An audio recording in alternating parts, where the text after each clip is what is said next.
Picture this. It's 252 million years ago, and Earth is alive in ways you can barely imagine.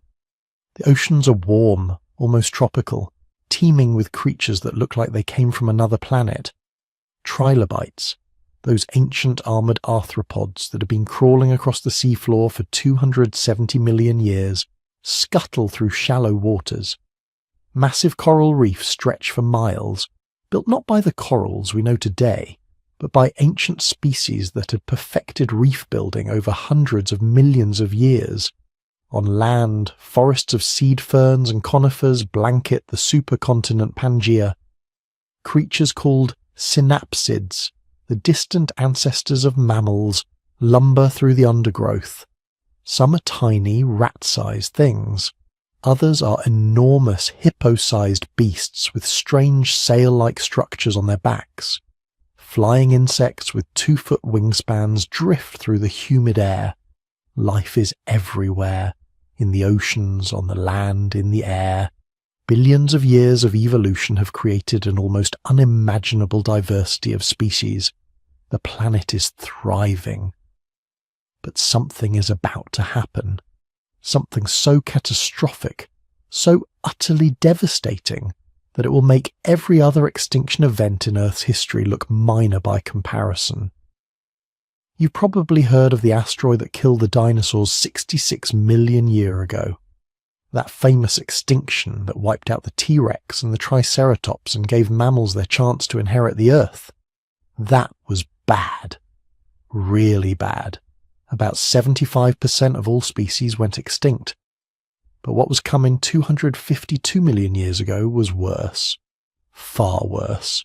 When it was over, roughly 90% of all species on Earth would be gone. Not just gone extinct, but erased so completely that we're still finding their fossils and realizing we have no idea what they were.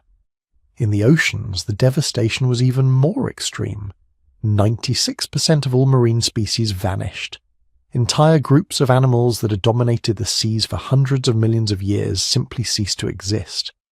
The trilobites, those successful arthropods that had survived every crisis Earth had thrown at them for nearly 300 million years, were completely annihilated.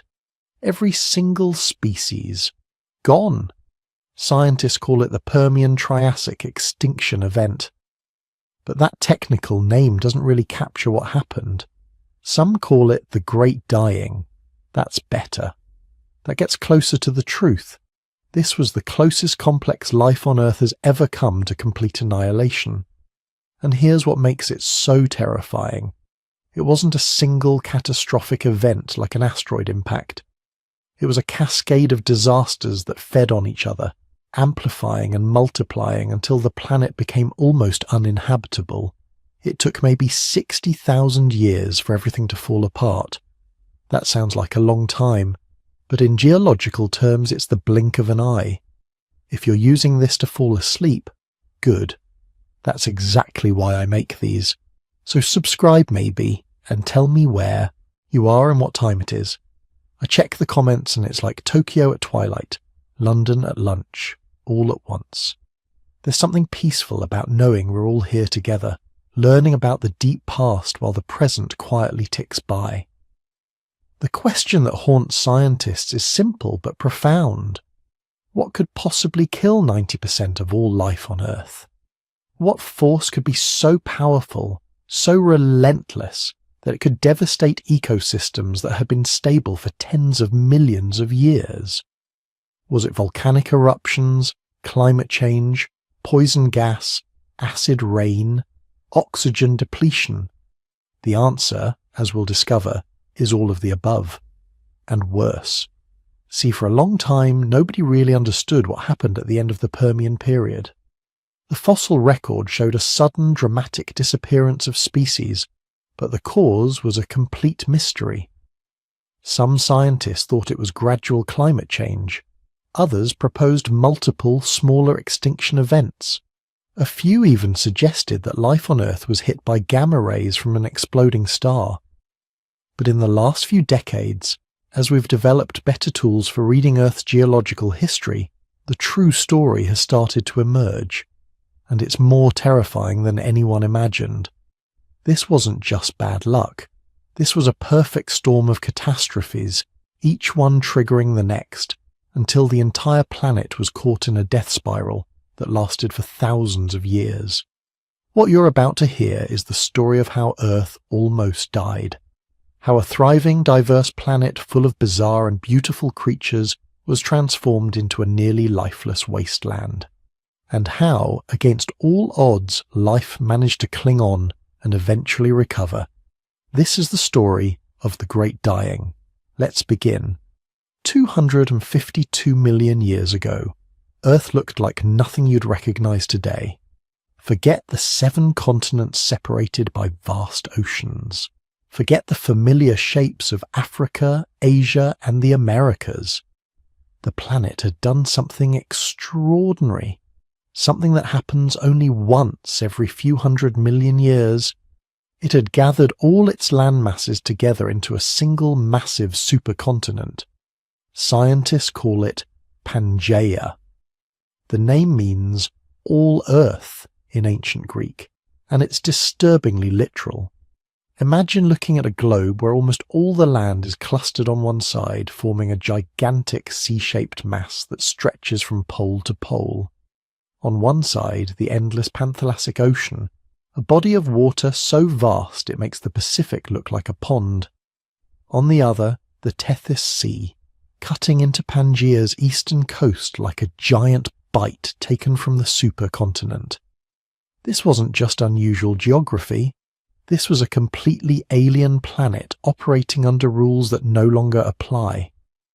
When you put all the land in one place, strange things happen to climate, to evolution, to the very nature of life itself. And 252 million years ago, life on this alien Earth had reached a kind of pinnacle. Not the pinnacle of size or complexity that would come later with dinosaurs and mammals, but a different kind of success, a world where evolution had been running its experiments for hundreds of millions of years, creating ecosystems that were rich, diverse, and remarkably stable. The forests that covered vast stretches of Pangaea weren't like modern forests. Walk through them and you'd immediately know something was wrong, or rather, different in ways that would make your brain itch with unfamiliarity. The trees were there, yes, but these weren't oaks or maples or pines as we know them. These were seed ferns, massive plants that looked like ferns but reproduced like modern trees.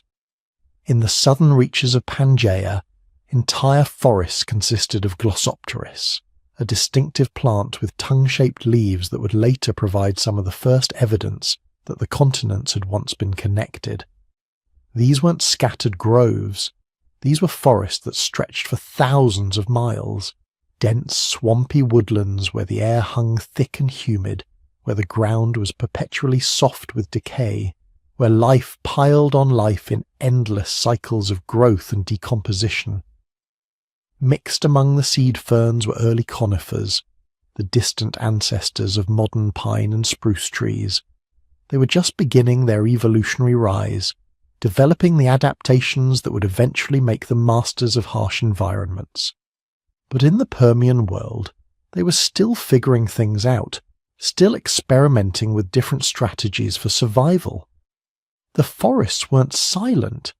That's something people always get wrong about ancient Earth. They imagine a quiet world, a planet waiting for life to get noisy. But the Permian forest buzzed and hummed and clicked, with a soundscape that would seem absolutely alien to modern ears. Insects were everywhere. Not just everywhere, but bigger than anything you've seen outside a nightmare. Dragonfly ancestors with wingspans approaching 2.5 feet patrolled the swamps like prehistoric helicopters. Millipedes the size of crocodiles rustled through the undergrowth. These weren't monsters in the sense we usually mean. They were just animals, products of millions of years of evolution, in a world where atmospheric oxygen levels were slightly different, where the constraints on insect size hadn't yet solidified into the limits we see today. But the real stars of the Permian world, the animals that dominated the land like nothing before or since, weren't insects. They were synapsids. Now that's a word you probably haven't heard since high school biology, if then. But you need to understand synapsids because they were our ancestors. Not metaphorically, not in some vague evolutionary sense. These were the animals that would eventually, after millions of years and countless evolutionary experiments, become mammals, become us. The most successful synapsids of the late Permian were the therapsids, sometimes called mammal-like reptiles, though that name is misleading. They weren't really reptiles at all. They were something else, something in between, occupying ecological niches that wouldn't exist again until mammals filled them 200 million years later. Picture something like a dog-sized creature covered in possibly the first true hair in Earth's history, walking not with the sprawling gait of modern reptiles, but with legs positioned underneath its body, allowing for efficient movement. Some species were herbivores, like Lystrosaurus, a pig-like creature with a turtle's beak that browsed on the low vegetation covering the forest floors and riverbanks. Others were predators, like the Gorgonopsids, terrifying apex predators with massive saber teeth and powerful builds that let them take down prey several times their size. These weren't dumb animals. Fossil evidence suggests many therapsids had relatively large brains for their body size. They probably cared for their young, something most reptiles don't do. They might have been warm-blooded, or at least somewhere on the spectrum between cold and warm-blooded, developing the metabolic innovations that would eventually let mammals dominate the planet. They were successful beyond measure. Therapsids had diversified into dozens of different forms, filling every possible ecological role. Small insectivores, massive herbivores, medium-sized omnivores, specialized carnivores. They'd been doing this for millions of years, refining their adaptations, perfecting their survival strategies. By the late Permian, synapsids made up around 70% of all land vertebrate species. They were the undisputed masters of terrestrial life. Everything else, early reptiles, amphibians, was secondary, marginal, waiting in the evolutionary wings. But the land was only half the story.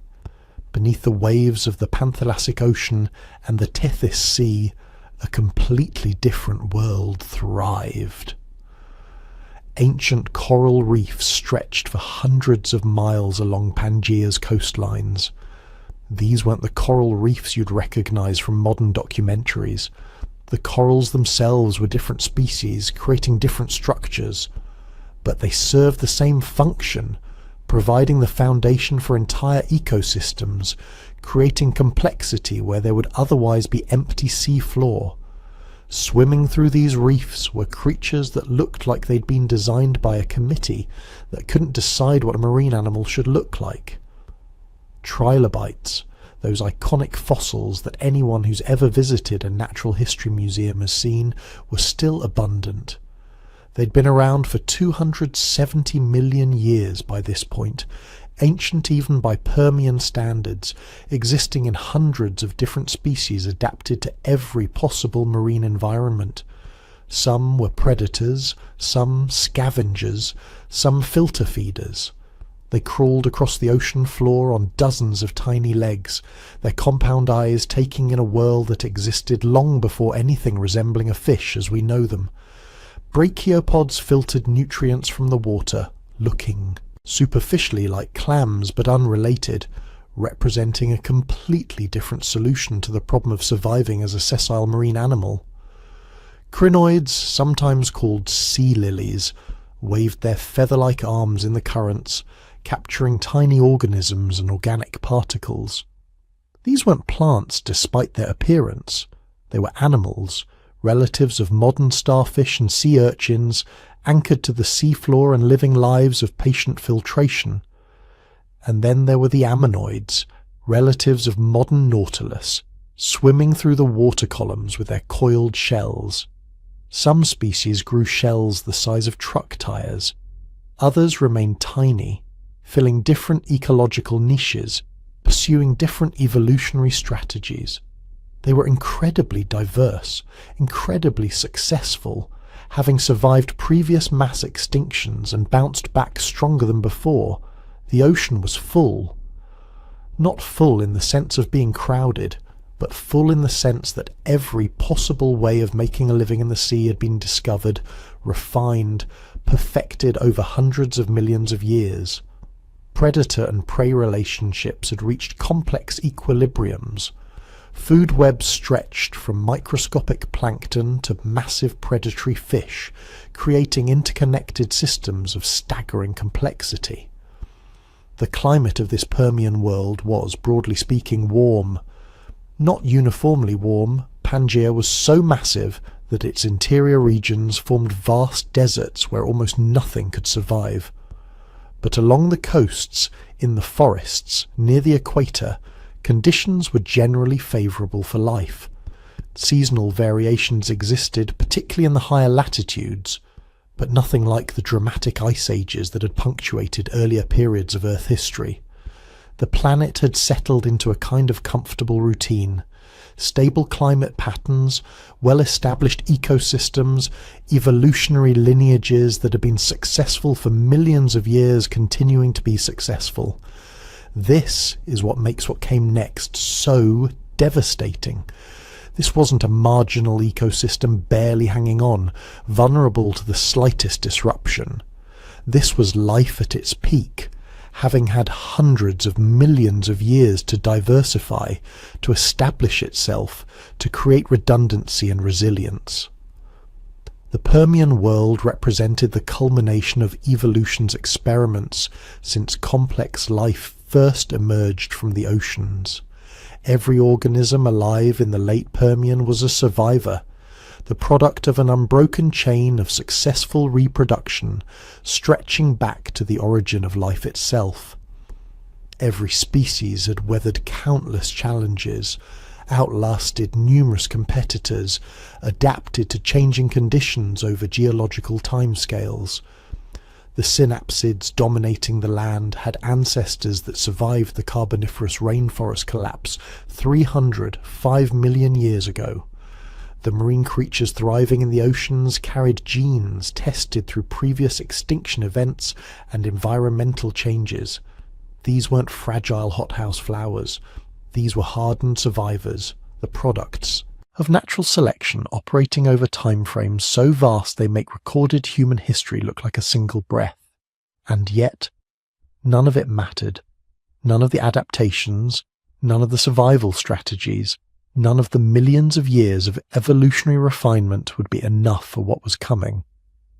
Because deep beneath Pangaea's surface, in what is now Siberia, geological forces were building toward a catastrophe that would make every previous disaster in Earth's history look gentle by comparison. Magma was rising, pressure was building, the planet's interior was preparing to vomit forth an apocalypse.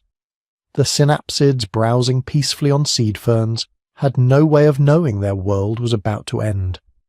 The trilobites crawling across the ocean floor couldn't sense that they were part of an ancient lineage about to be completely erased.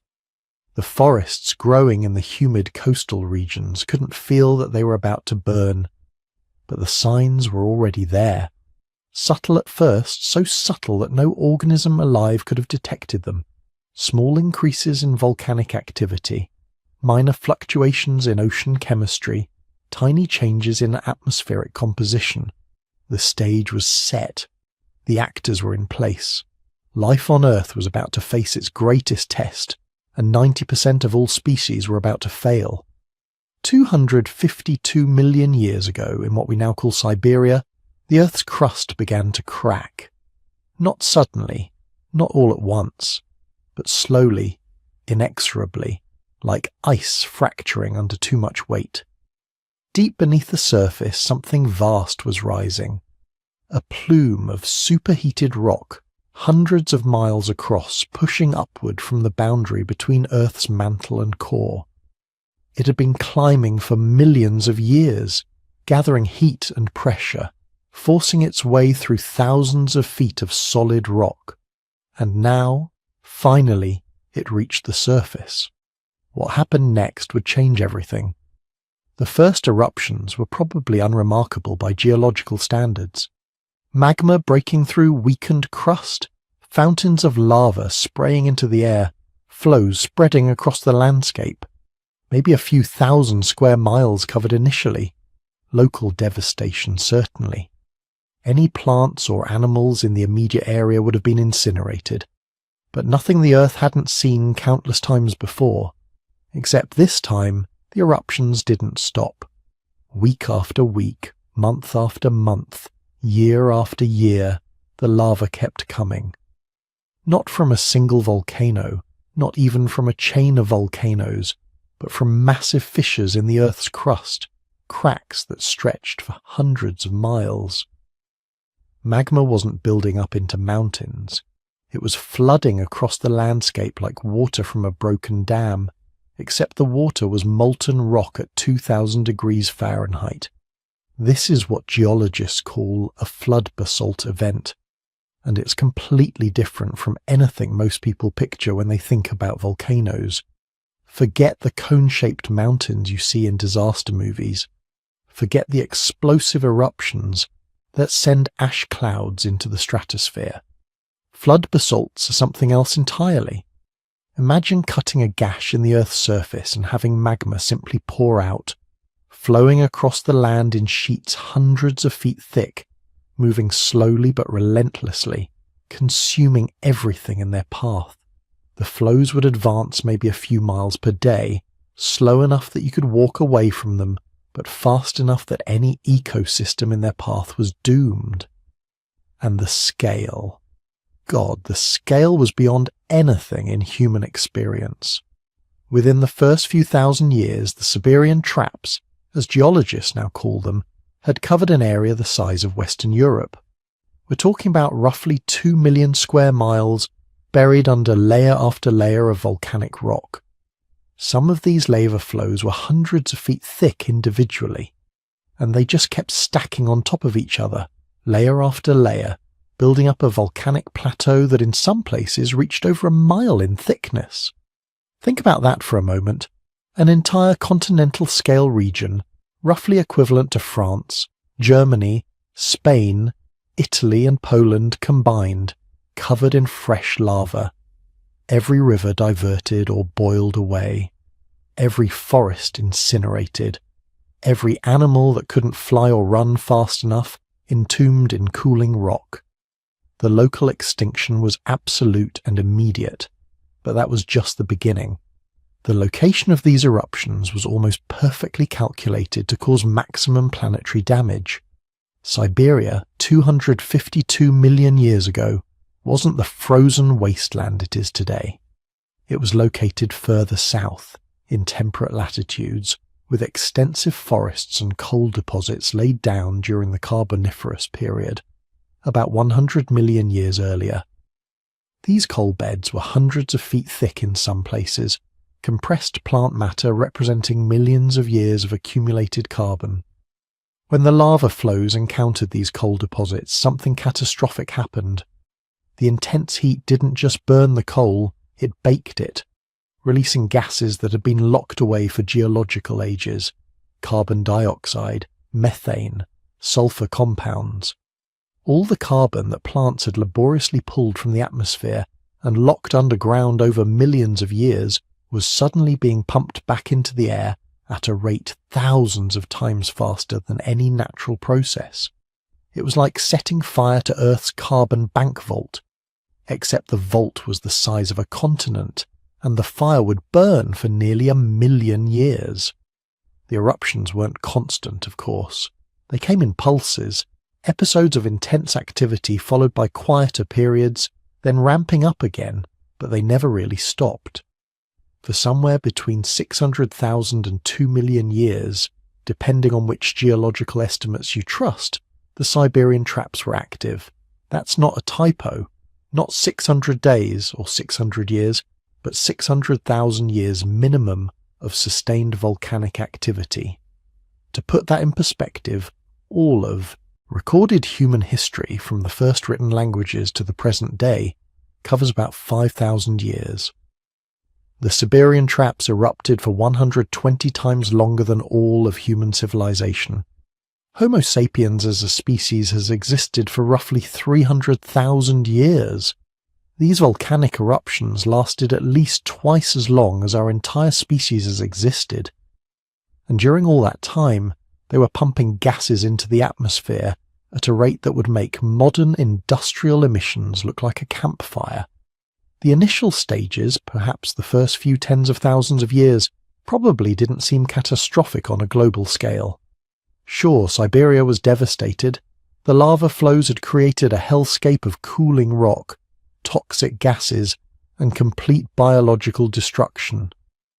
But Earth is a big place. Weather patterns might have carried some volcanic gases to other regions. Temperatures might have started to climb slightly. But life elsewhere probably continued more or less as normal. The problem was that the eruptions weren't releasing their gases in discrete bursts that the Earth system could process and reabsorb. They were creating a sustained, relentless input of greenhouse gases that was slowly, steadily overwhelming the planet's natural carbon cycle. It was like trying to bail water out of a boat while someone keeps pouring more in. For a while, you can keep up. Eventually, you can't. The scale of magma production was staggering. Modern estimates suggest the Siberian traps erupted somewhere between 1 and 4 million cubic miles of lava.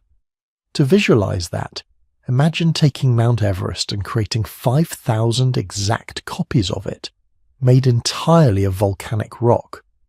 That's roughly how much material came out of the Earth's interior. Except instead of piling up into mountains, it spread out in vast sheets across the landscape. This wasn't happening because of some random geological coincidence. The Earth's interior is constantly churning, with massive plumes of hot rock rising from deep in the mantle. These mantle plumes can persist for millions of years, feeding volcanic hotspots like the one that created the Hawaiian Islands. But usually the crust moves over these hotspots, creating chains of volcanoes as tectonic plates slide across them. The Siberian hotspot was different. The crust above it was thick continental rock, harder to break through than oceanic crust. When the mantle plume finally did punch through, it did so catastrophically, creating those massive fissures that would pump out lava for geological ages. And the continental location meant the eruptions were interacting with carbon-rich rocks, coal deposits, and sedimentary formations that amplified the atmospheric effects. As the decades turned into centuries and the centuries into millennia, the environmental effects started spreading beyond Siberia. Volcanic gases carried by upper atmosphere winds began affecting weather patterns across the northern hemisphere. Acid rain, created when sulfur dioxide combined with water vapor, started falling in regions thousands of miles from the eruption sites. Rivers became more acidic, lakes began dying, and the temperature started rising. Not quickly, not in a way that would be immediately obvious to animals living at the time, but year by year, decade by decade, the global average temperature was climbing. The massive input of carbon dioxide was beginning to overwhelm Earth's natural cooling mechanisms. The planet's thermostat was broken, stuck on high, and there was no way to turn it down. By the time the eruptions had been going for 100,000 years, the effects were becoming undeniable. The Arctic regions, which had been relatively cool, started warming dramatically. Ice sheets that had existed for millions of years began to melt. Ocean currents, driven by the sinking of cold, dense water in polar regions, started to weaken and shift. And still the lava kept flowing. Animals in Siberia had long since fled or died. Nothing lived within hundreds of miles of the active eruption zones, except maybe a few hardy microbes in protected niches. The landscape was an alien hellscape of black rock, toxic fumes, and occasional rivers of glowing magma. But this local devastation was becoming irrelevant. The real catastrophe was atmospheric, chemical, global. Every day the Siberian traps released gases equivalent to what thousands of modern volcanoes would produce. Carbon dioxide in quantities that would take modern industrial civilization decades to match. Sulfur dioxide creating aerosols that scattered in the upper atmosphere, creating blood-red sunsets visible across half the planet. Chlorine and fluorine compounds that attack the ozone layer, allowing more ultraviolet radiation to reach the surface. The Earth system was being pushed further and further from equilibrium, and there was a feedback loop building, a dangerous positive feedback that would turn a severe crisis into a planetary catastrophe. As the planet warmed, the oceans absorbed heat, and as ocean water warmed, it could hold less dissolved oxygen. Less oxygen meant marine life had to work harder to breathe. Organisms living near the limits of their thermal tolerance started dying. Their bodies sank to the ocean floor, where bacteria decomposed them, consuming even more oxygen in the process. This created zones of oxygen-depleted water that spread outward and upward, killing more organisms, creating more decomposition, consuming more oxygen. The oceans were beginning to suffocate, and the dying oceans would release something far worse than anything the volcanoes had produced. But that was still to come, for now, maybe 150,000 years into the eruptions, life on Earth was stressed but still functioning. Species were dying, yes. Ecosystems were changing, absolutely. The world was becoming hotter, more acidic, more hostile. But most life persisted. Evolution had dealt with volcanic catastrophes before. It would adapt, it would survive. Except this time, the stress wasn't going to stop. The planet wasn't going to recover and return to normal. Because the Siberian traps were only the trigger, the initial push that would set in motion a cascade of environmental disasters, each one amplifying the others, feeding back into a death spiral that would nearly end life on Earth. The Earth had begun to fracture, and the cracks were spreading. What came next would make the volcanic eruptions themselves seem almost gentle by comparison. The first changes were invisible. That's the terrible thing about atmospheric catastrophes. You can't see carbon dioxide. You can't watch methane spreading through the air like smoke. The creatures living through the beginning of the end had no idea what was happening above them. They just knew that something was wrong. The air itself was becoming hostile. The Siberian traps had been pumping volcanic gases into the atmosphere for thousands of years by this point. But this wasn't like a single volcano erupting. This was hundreds of vents, fissures, and calderas, all releasing gases simultaneously across an area the size of Western Europe. Every day, millions of tons of carbon dioxide poured into the sky. Every week, the concentration in the atmosphere climbed higher. Every year, the planet trapped more heat. Scientists estimate that the Siberian traps release somewhere between 30,000 and 40,000 gigatons of carbon dioxide over the course of their eruptions. To put that in perspective, that's roughly equivalent to burning all the fossil fuels humans have ever burned in our entire industrial history, then doing it again 4 or 5 more times, all compressed into less than 1 million years. Most of it in intense pulses lasting just decades or centuries. The greenhouse effect was immediate and brutal. Within the first few thousand years, global temperatures began climbing. Not the gentle warming of natural climate cycles, but a runaway spike that nothing alive had experienced before. Temperatures rose by 8 degrees Celsius in some regions, then 10. In certain areas, particularly inland continental zones, the rise reached 15 degrees or more. Imagine what that means in practical terms. Take whatever temperature your environment normally experiences and add 15 degrees. A temperate forest with summer highs of 25 degrees C suddenly facing regular temperatures of 40 degrees C. Desert regions that normally peaked at 45 degrees C now reaching 60 degrees C. Temperatures where proteins begin to denature, where cellular machinery starts breaking down. But the carbon dioxide was just the beginning. The magma rising through Siberia wasn't just pure molten rock. It was carrying with it dissolved gases that had been locked in the Earth's mantle for hundreds of millions of years. Sulfur dioxide, hydrogen sulfide, hydrogen chloride, and hydrogen fluoride. These gases erupted alongside the lava, creating a toxic cocktail that spread through the atmosphere on global wind patterns. The sulfur dioxide was particularly devastating. When it reached the upper atmosphere, it reacted with water vapor to form sulfuric acid. Not a little bit, enough to fundamentally alter the chemistry of rainfall across the entire planet. Within decades of the eruptions intensifying, rain became increasingly acidic. In regions downwind of the Siberian traps, rainfall probably achieved pH levels comparable to modern battery acid. Picture what happens when acid rain falls on a forest. The first rains are the worst. Leaves show burn damage within hours. Trees that have stood for centuries start dying from the top down as their foliage is chemically scorched.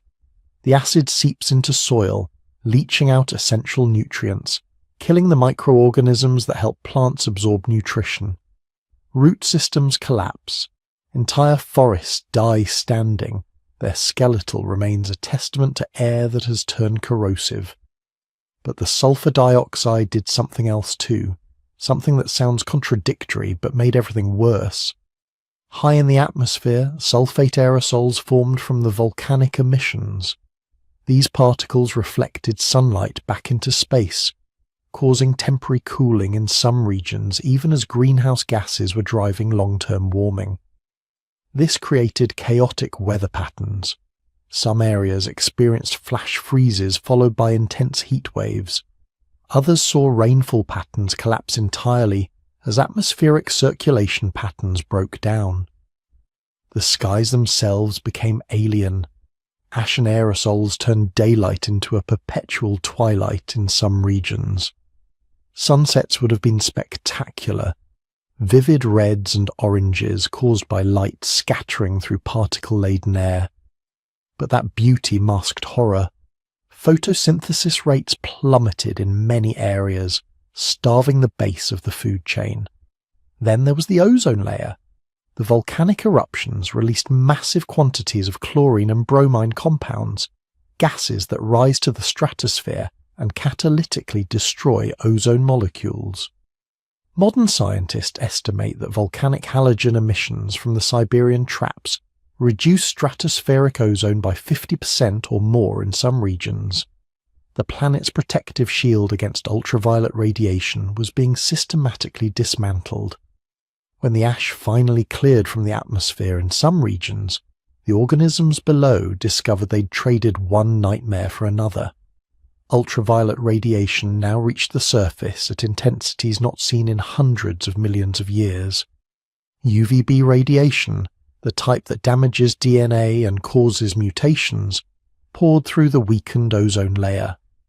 Plants that had survived the initial acid rain and temperature spike now faced cellular damage from radiation. Animals developed lesions, cataracts, and immune system failures. Marine organisms in shallow waters were particularly vulnerable, their UV-exposed larvae dying before they could develop protective features, but nature wasn't finished.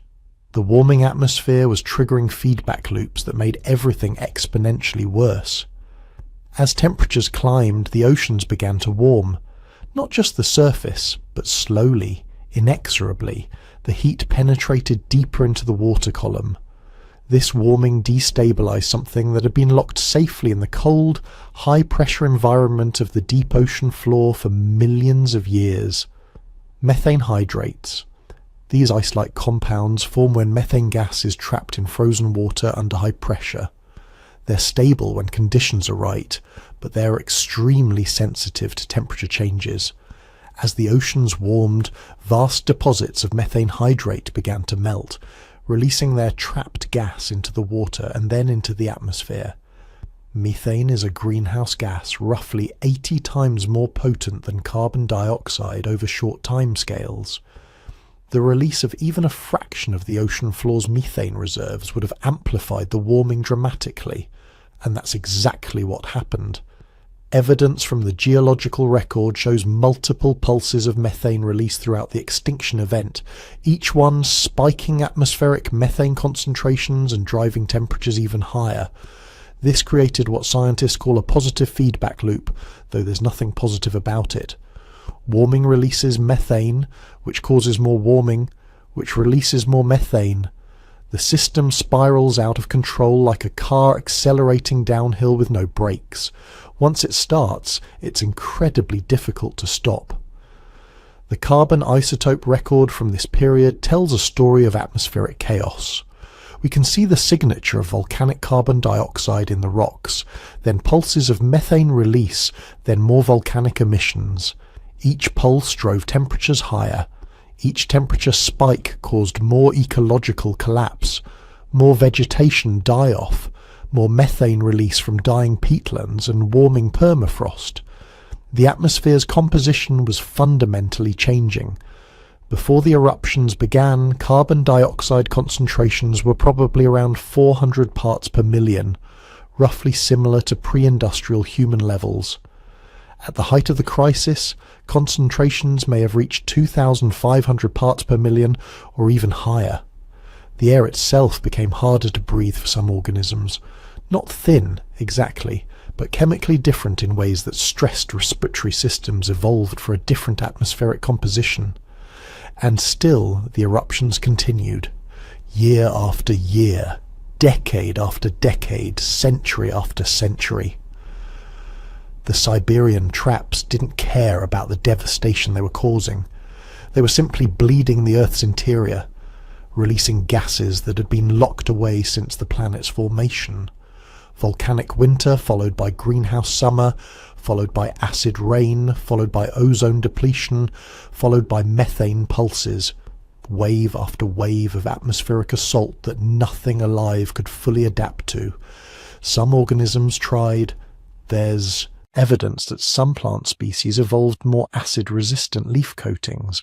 Some marine organisms developed enhanced UV protective compounds.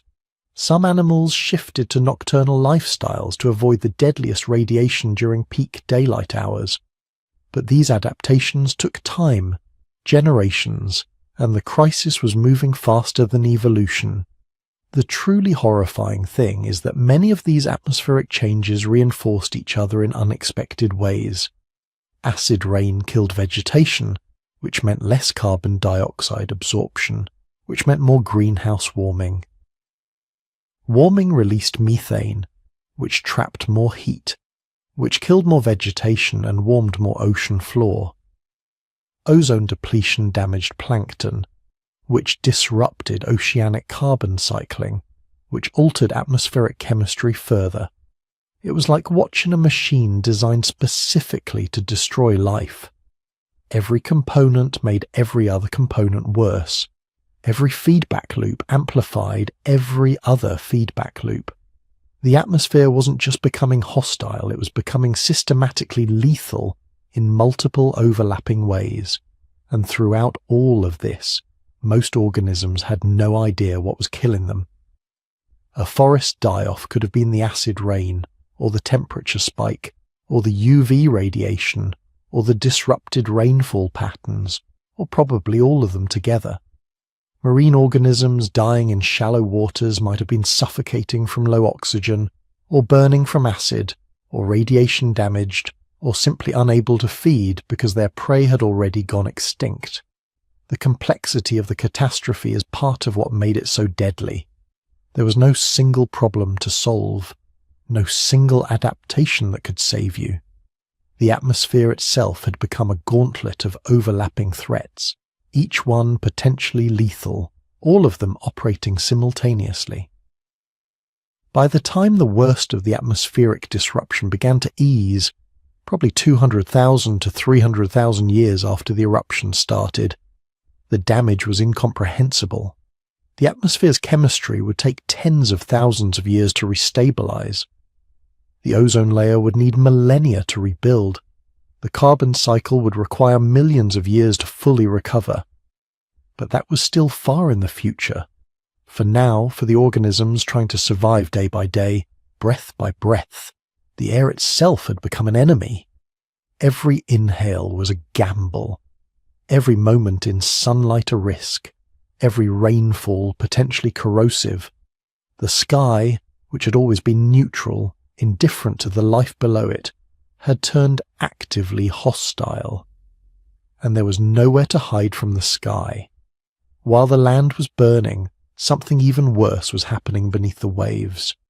The oceans, which covered 70% of Earth's surface and contained 99% of all living space on the planet, were turning into a toxic nightmare. This wasn't a quick disaster. This was a slow, systematic poisoning that took thousands of years to unfold. But once it started, there was no stopping it. The first victims were the smallest ones, microscopic organisms with shells made of calcium carbonate, foraminifera, coccolithophores, pteropods, tiny creatures most people have never heard of but which form the absolute foundation of marine food webs. They were dying by the trillions.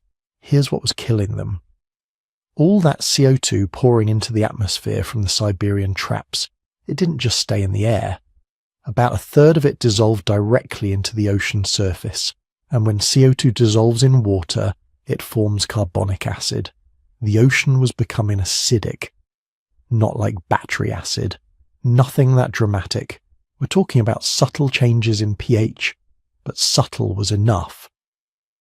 Those microscopic shell builders relied on chemical reactions that only work within a narrow pH range. They pull calcium and carbonate ions from seawater and combine them to build their protective shells. It's a delicate process, one that evolution had perfected over hundreds of millions of years, but it requires the water to have the right chemistry. When the pH drops, even slightly, the carbonate ions become scarce. Building shells becomes harder, then impossible. Eventually the water becomes so acidic it starts dissolving existing shells. Imagine trying to build a sandcastle while someone keeps throwing water on it. That's what these organisms faced.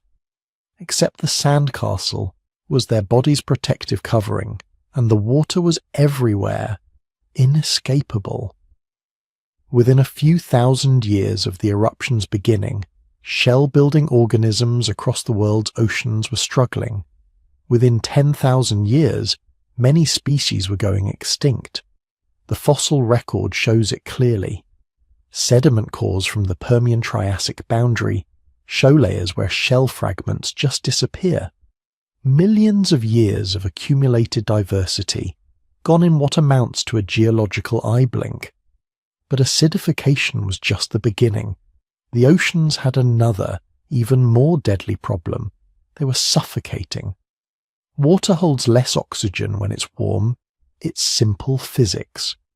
As global temperatures climbed 10, 15, maybe 20 degrees above normal, the oceans heated up. Surface waters warmed fastest, but eventually the heat penetrated deeper, and as they warmed, the oxygen they contained began escaping into the atmosphere. The oceans were literally losing their ability to breathe. For fish, for marine reptiles, for anything that needed oxygen to survive, the water was becoming unlivable. But they couldn't just leave. They were trapped in an environment that was slowly strangling them. The fossil record from coastal regions shows mass death assemblages. Thousands of fish killed simultaneously, their bodies settling into sediment layers that preserve the moment of catastrophe. Some show signs of having clustered near shore in shallower waters where oxygen levels remain slightly higher. They were desperately seeking any refuge they could find. But there was nowhere to go, because the oxygen crisis wasn't uniform. It started at the bottom and worked its way up. Deep ocean waters, already naturally low in oxygen, became completely anoxic. Zero oxygen. And when that happens, something truly horrifying takes over. Bacteria. Not normal bacteria. These were anaerobic, sulfate-reducing bacteria that thrive in oxygen-free environments.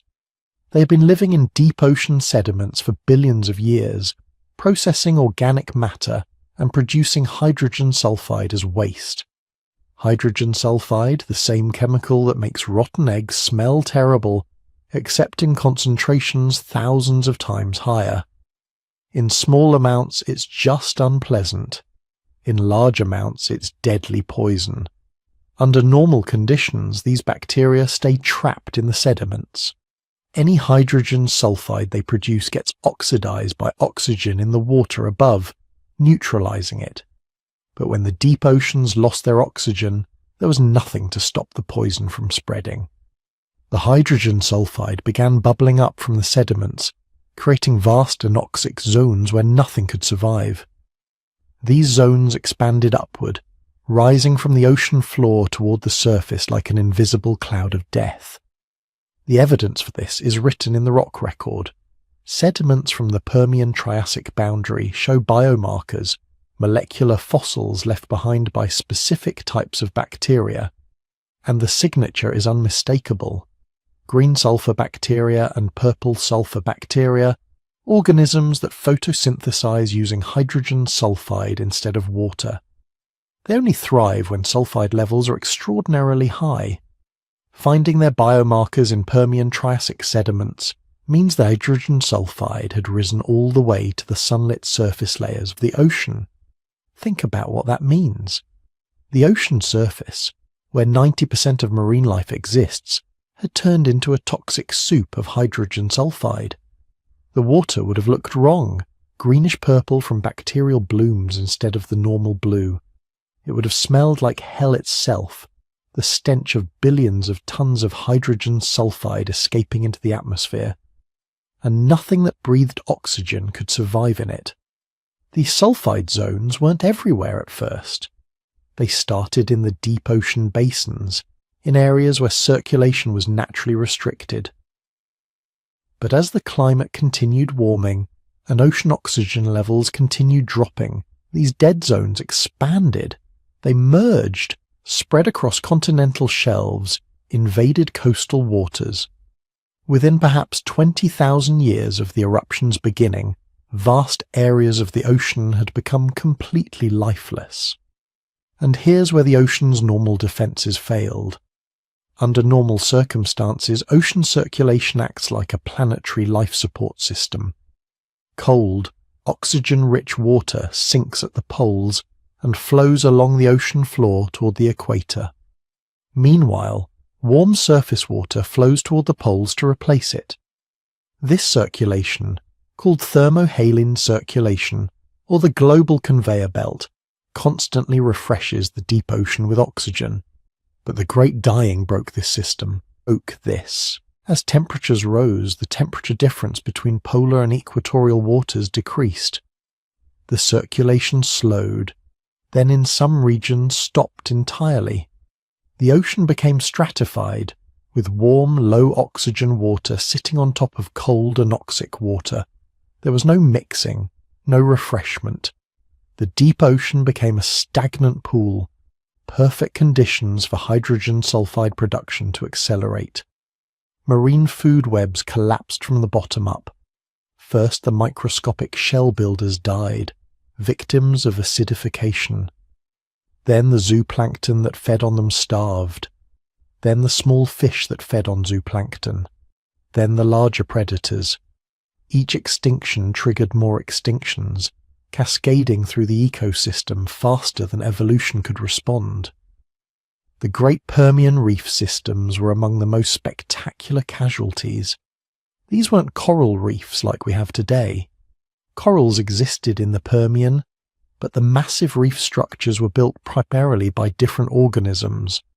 Sponges, bryozoans, and strange extinct creatures called rugose and tabulate corals that aren't closely related to modern reef corals. They had been building reefs for hundreds of millions of years, creating vast limestone structures that provided habitat for thousands of other species.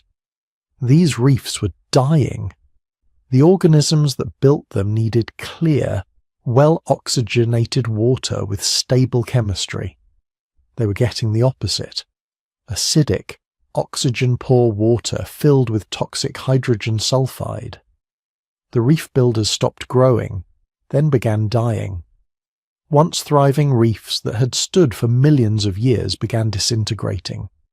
The organisms that lived among the reefs, the fish, the mollusks, the arthropods, all lost their homes. Many had nowhere else to go. They were specialists, evolved specifically to live in reef environments. Paleontologists have mapped the death of these reef systems in exquisite detail. You can trace it in the fossil record, layer by layer. The lowest layers show thriving, diverse reef communities. Move up a few meters, representing thousands of years, and diversity starts dropping. Species disappear one by one. Move up further and the reef structure itself begins breaking down. The uppermost layers from the extinction interval show no reef at all, just rubble and mud, a grave marker for ecosystems that had existed since the Cambrian. The scale of death was incomprehensible. Modern estimates suggest that 96% of all marine species went extinct. Not 96% of individuals, 96% of species. Entire orders and families wiped out completely. Trilobites, those iconic arthropods that had survived every previous mass extinction for 270 million years, disappeared forever. Eurypterids, the massive sea scorpions that had been apex predators for hundreds of millions of years, gone. Blastoids, crinoids, brachiopods, all suffered extinction rates above 90%. But some numbers hide as much as they reveal.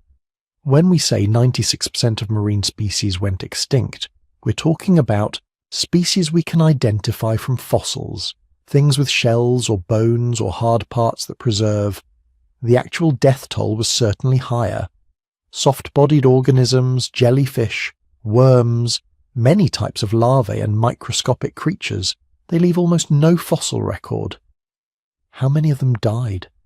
We'll never know, but given that they were living in the same poisoned, oxygen-starved waters as everything else, the extinction rate must have been at least as high, probably higher. And the survivors weren't randomly distributed. They weren't the strongest or the fiercest. They were the lucky ones. Species that happened to have adaptations that let them tolerate low oxygen, or variable chemistry, or toxic conditions. Species with wide geographic ranges that could find refuge in whatever scattered pockets of livable water remained. Species with rapid reproduction rates that could bounce back quickly when conditions improved. Some survived in freshwater refuges. Rivers and lakes were affected too, but less severely than the oceans. The water chemistry in freshwater systems is more buffered against acidification. And some freshwater environments, particularly cold, fast-flowing streams, maintained decent oxygen levels even as the oceans suffocated. Species that could tolerate or invade freshwater had better odds. Others survived in the deep ocean itself, in scattered pockets where local conditions remained barely tolerable. Maybe areas where cold currents still brought occasional oxygen. Maybe regions where upwelling brought nutrients without bringing lethal hydrogen sulfide. These refuges were temporary and probably shifted location as conditions changed. But they were enough, just barely enough. The ocean took the longest to recover. Long after the land had begun healing, long after terrestrial ecosystems had started rebuilding, the oceans remained biological deserts. It would take 5 million years before reef systems began reappearing, 10 million years before marine biodiversity approached pre-extinction levels. The hydrogen sulfide had to dissipate, ocean circulation had to restart, oxygen levels had to climb back to normal. All of this happened slowly, on geological timescales that make human lifespans seem like nothing. But eventually, life did return to the seas. New species evolved to fill empty niches. New reef builders appeared, different from the ones that had died but equally capable. The ocean, poisoned and suffocated, eventually became blue again. But it would never be the same. The Permian Ocean, with its ancient reef systems and its trilobites, and its unique evolutionary experiments, was gone forever. What came after was something new, the beginning of the modern ocean, built on the ashes of the old. While the oceans were choking and dying, the land was burning, not metaphorically, literally burning on a scale that makes modern wildfires look like campfires. We know this because of what geologists find in rock formations from this period. Charcoal. Lots and lots of charcoal. When you dig into sedimentary layers from 252 million years ago, you find thick bands of fossilized charcoal deposits. These aren't scattered remnants of occasional fires. They're continuous layers spanning entire continents. Evidence that massive portions of Earth's forests were simultaneously engulfed in flames. Picture it. You're standing in what should be a lush Permian forest. Towering tree ferns reaching 30, 40 feet high. Thick undergrowth of primitive seed plants, the air humid and heavy with the smell of vegetation. But something's wrong. The plants around you are stressed, leaves turning brown at the edges, growth stunted. The soil beneath your feet is cracking from drought. It hasn't rained properly in months, maybe years. The atmospheric oxygen content is still high, around 30% compared to today's 21%. This makes everything more flammable. A spark that would fizzle out in a modern forest becomes an inferno in this oxygen-rich environment. Then the lightning strikes. In a normal year, the forest might be damp enough to resist ignition. But these aren't normal years. The climate crisis has created drought conditions across vast regions. The vegetation is tinder dry. The fire spreads faster than any animal can run. Within hours, hundreds of square miles are ablaze. Within days, thousands. The fires create their own weather systems, generating winds that spread embers dozens of miles ahead of the main blaze. New fires ignite. The separate blazes merge into firestorms that consume everything in their path. And there's nobody to put them out. No rain comes. The drought continues. The fires burn until they run out of fuel or hit natural barriers like rivers or rocky terrain. Then they smoulder for weeks, sending up columns of smoke that darken the skies and add even more greenhouse gases to an already catastrophically overloaded atmosphere. The charcoal layers tell us this happened repeatedly. Not just one catastrophic fire season, but multiple episodes spanning thousands of years. Every time the forests tried to recover, another wave of fires would sweep through and destroy the new growth. It was an ecological death spiral. Fires releasing carbon, carbon heating the planet, heat drying out vegetation, dry vegetation burning more easily, round and round, getting worse with each cycle. But the fires were just the beginning of what happened to terrestrial ecosystems. As the climate continued to deteriorate, plants began dying even without fire. The extreme heat was part of it. Temperatures in equatorial regions probably exceeded 140 degrees Fahrenheit during the hottest periods. That's hot enough to denature the proteins inside plant cells, hot enough to literally cook vegetation where it stood. The acid rain was devastating too. Remember all that sulfur dioxide being pumped into the atmosphere by the Siberian traps? When it mixed with water vapor, it created sulfuric acid. Rainfall became corrosive, literally acidic enough to damage plant tissues, strip nutrients from soil, and poison the groundwater that plants depended on. Then there was the UV radiation. The atmospheric chemistry changes that were making the oceans anoxic also damaged the ozone layer. Without that protective shield, lethal levels of ultraviolet radiation reach the surface. Plants have some defenses against UV damage, but only up to a point. Prolonged exposure kills plant cells, destroys chlorophyll, prevents photosynthesis. One by one, plant species began going extinct. Not all at once, but in waves. The most sensitive species died first, then the moderately tolerant ones. Eventually, even the hardiest, most adaptable plants couldn't cope with the combination of heat, drought, acid rain, and UV radiation. As the plants died, the consequences cascaded through entire ecosystems. Without vegetation, there was nothing to hold the soil in place. Rainfall, when it did come, washed away topsoil that had taken thousands of years to develop. Rivers turned muddy brown, clogged with sediment. Erosion carved deep gullies across the landscape. What had been fertile valleys became rocky wastelands. Deserts spread like infections. Regions that had been forested for millions of years transformed into barren dunes within a few thousand years. The geological record shows this happening simultaneously across multiple continents. Africa, Asia, Europe, South America, all developing vast desert regions that hadn't existed before. And here's where the evidence gets really eerie. In rock formations from this period, geologists find something called the fungal spike. It's exactly what it sounds like. Sudden, massive increases in fossilized fungal spores, far more than you'd ever find in a normal healthy ecosystem. Fungi are decomposers. They break down dead organic matter.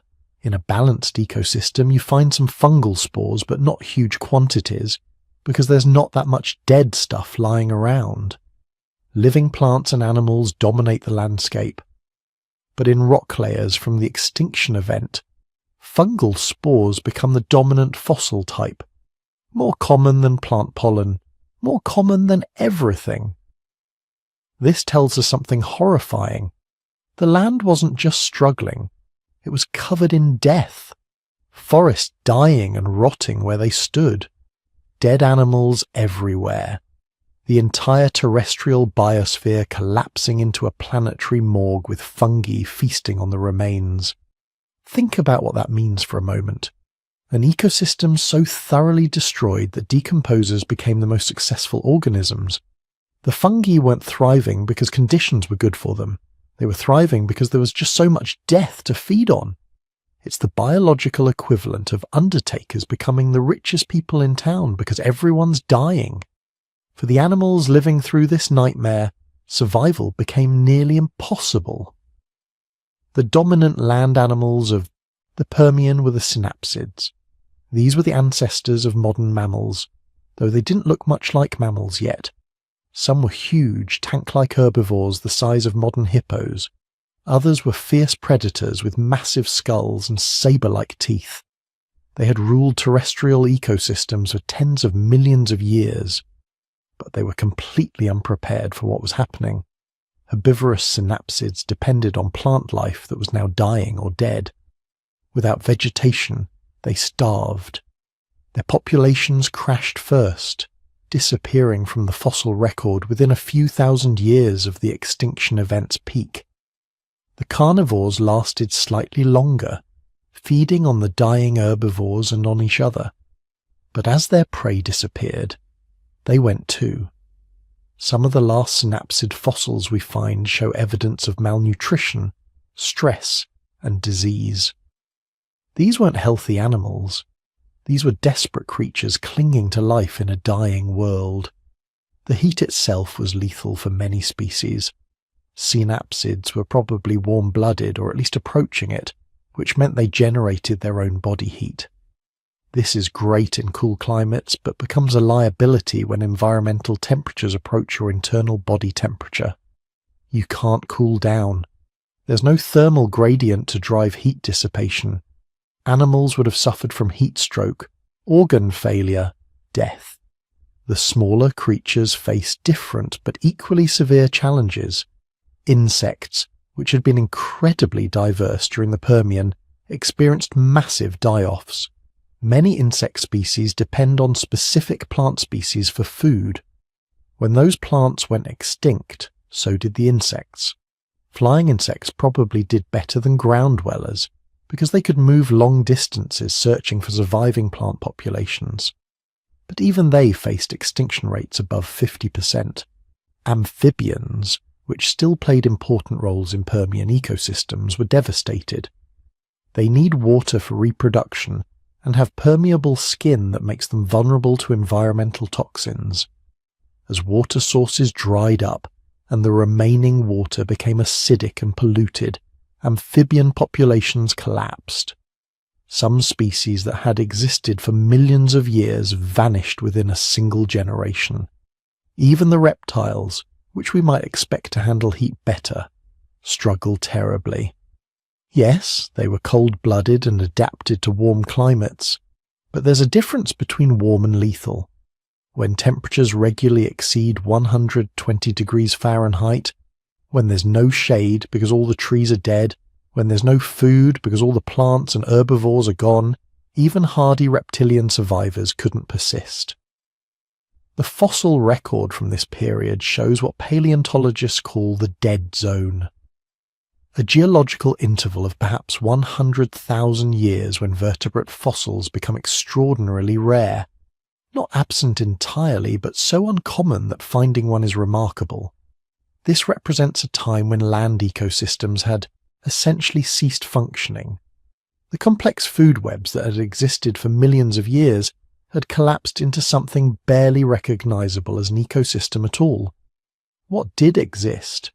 Probably scattered pockets of extremely hardy plants, primitive mosses and lichens clinging to life in areas with slightly better conditions, maybe some ferns in protected valleys where water still flowed, but nothing like a forest, nothing like the lush vegetation that had covered the continents before.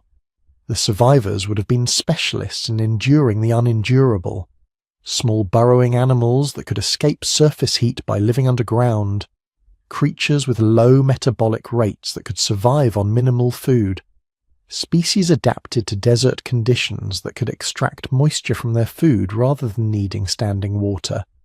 But even these survivors weren't thriving. They were barely hanging on. Population sizes would have been tiny, maybe just a few thousand individuals of each species scattered across entire continents. Genetic diversity plummeting as populations went through repeated bottlenecks. Local extinctions happening constantly, with only occasional successful recolonization maintaining species at the continental scale. The landscape itself became alien. Where once there had been forests teeming with life, now there were badlands of eroding rock and shifting sand. Where rivers had meandered through vegetated valleys, now flash floods carved unstable channels that changed course with every storm. The land surface became unstable, dynamic, hostile to complex life. This went on for longer than most species could tolerate. Tens of thousands of years when conditions didn't improve, just fluctuated between terrible and catastrophic. Some years slightly cooler, allowing brief vegetation growth. Then volcanic pulses from Siberia would inject fresh carbon and sulfur into the atmosphere, and conditions would deteriorate again. By the time the worst was over, about 70% of land vertebrate families had disappeared forever. Entire lineages that had been evolving for hundreds of millions of years simply ended. The dominant synapsids, gone. Most large reptiles, gone. Countless invertebrate species, gone. The terrestrial biosphere had been simplified, reduced to a shadow of its former complexity. But here's what makes this story bearable. Life didn't give up. Even in the dead zones, even when almost nothing could survive, a few species persisted. Small, adaptable, tough enough to endure until conditions finally began to improve. They were about to inherit a devastated world with almost no competition. The survivors of the land crisis were positioned to do something extraordinary. But first, they had to make it through just a little longer. The worst was ending. The long, slow recovery was about to begin. When 96% of marine species and 70% of terrestrial vertebrates disappeared, the world should have been empty, silent, dead. But it wasn't. Because life, even when pushed to the absolute brink, has a stubborn refusal to quit completely. Picture the landscape 251 million years ago, just after the dying stopped. You're standing in what used to be a lush forest. Now it's a wasteland. The soil is thin, acidic, barely clinging to the rocks. The sky is still hazy with volcanic ash. though the worst of the eruptions have finally ceased. The temperature is beginning to stabilize, though stable now means brutally hot and dry across most of the planet.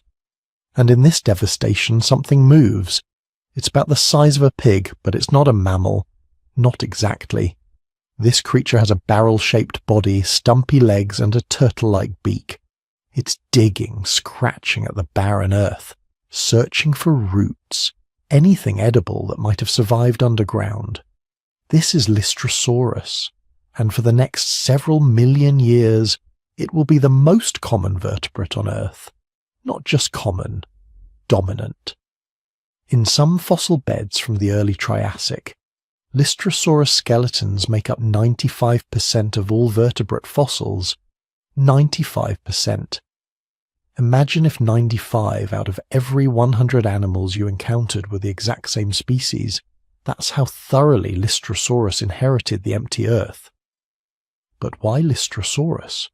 What made this particular creature special enough to survive when nearly everything else died? The answer lies in its lifestyle. Lystrosaurus was a burrower, not occasionally, not just for shelter, but as a fundamental part of its survival strategy. It dug extensive burrow systems, sometimes going several meters underground.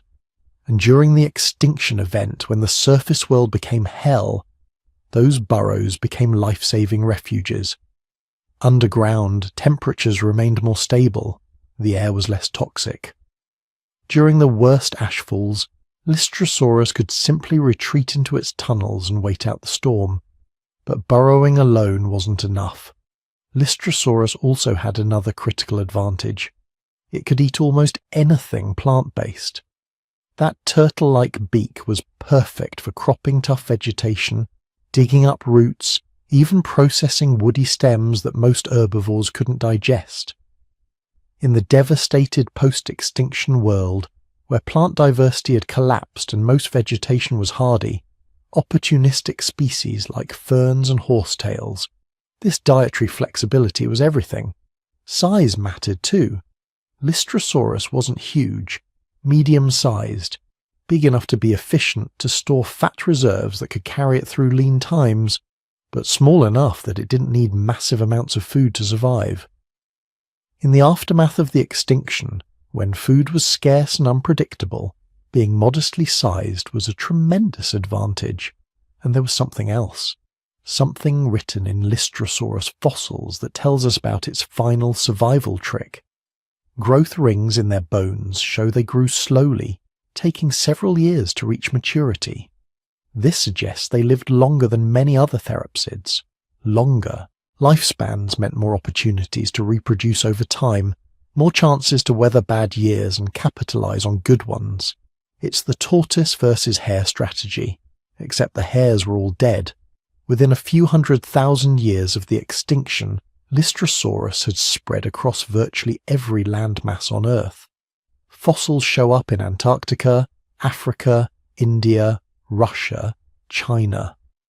This was a global success story, a single genus exploiting the devastated ecosystems left behind by the greatest mass death in history. Biologists call species like this disaster taxa, organisms that are specifically adapted to thrive in the chaotic, impoverished conditions immediately following catastrophic environmental change. They're opportunist, generalist survivors. They inherit the Earth not because they're the most sophisticated or specialized, but because they're the most adaptable when everything else fails. But Lystrosaurus wasn't alone. Other survivors clung to existence in the margins, each with its own set of catastrophe-beating adaptations. In the oceans, the survivors told a different story. The extinction had been even more severe in marine environments where 96% of species vanished. But that remaining 4% carried life forward. Small bivalves, clams and oysters with hard shells that could seal tight, protecting them from reacidified water. They buried themselves in seafloor sediments where conditions were slightly less lethal. Some species could shut down their metabolism almost entirely, entering a kind of living stasis until conditions improved. Certain fish survived by moving, not just swimming around randomly, but systematically seeking out refugia, isolated pockets where conditions remained tolerable. Deep ocean vents, where volcanic heat and minerals created local oases of survivable chemistry. Brackish estuaries where fresh water mixing with seawater diluted the worst of the acidity. Polar regions where cooler temperatures meant less severe oxygen depletion. These refugia were tiny compared to the vast dead zones that covered most of the ocean. But they were enough. Like biological life rafts, they kept marine ecosystems from collapsing completely. Species that found these refuges could survive, reproduce slowly, and eventually spread back out when conditions improved. The fossil record from these refugia is sparse, fragmentary, but genetic analysis of modern marine organisms reveals the signature of these population bottlenecks. Modern fish, mollusks, and crustaceans all trace their lineages back to tiny populations that survived in isolated pockets during the Great Dying. We are all, every ocean creature alive today, descendants of refugia survivors. On land, plants faced their own existential crisis. The extinction had wiped out vast swathes of forest ecosystems. The elaborate seed ferns and conifers that had dominated for millions of years collapsed. But some plants survived, and their strategy was radically different from the animals. Ferns exploded. Not immediately, but within a few thousand years of the extinction's peak. Fern spores preserved in rocks from this period show a massive spike, sometimes making up 80–90% of all plant fossils. This phenomenon, called the fern spike, appears in rock layers all over the world, a global marker of ecological collapse and opportunistic recovery. Why ferns? Because ferns reproduce through spores, not seeds. Spores are tiny, produced by the millions, capable of dispersing across vast distances on the wind. They can lie dormant in soil for years, waiting for favourable conditions. And when those conditions arrive, ferns can colonize barren ground incredibly quickly, creating dense carpets of vegetation within a single growing season. In the immediate aftermath of the extinction, the world was covered in bare rock and thin soil, landscapes that favoured fast-growing colonizers over slow-growing specialists. Ferns were perfect for this role. They established themselves first, creating initial soil stability and organic matter. They were the pioneer species, the first wave of recovery, preparing the ground for the trees and shrubs that would follow millions of years later. But even among ferns, not all species survived equally. The ones that made it tended to be small, with simple leaves and minimal water requirements. They could grow in marginal conditions, on bare rock, in thin alkaline soils that would kill most plants. They were the botanical equivalent of disaster taxa, specialized for catastrophe recovery. And then there were the insects. Insects are incredibly hard to study from this time period because they rarely fossilize. Their exoskeletons are too fragile, their bodies too small, but the evidence we do have suggests that insects survived the Great Dying better than most other groups, though they still suffered massive losses. Part of their success came from their life cycles. Many insects can go from egg to adult in weeks or months, not years. This rapid reproduction meant they could adapt to changing conditions quickly, evolving new survival strategies across dozens of generations while larger animals were still struggling through their first post-catastrophe breeding season. Size helped too. Small bodies meant small food requirements. An insect could survive on resources that wouldn't sustain a mouse, let alone a Lystrosaurus. And insects had already evolved to exploit every conceivable ecological niche.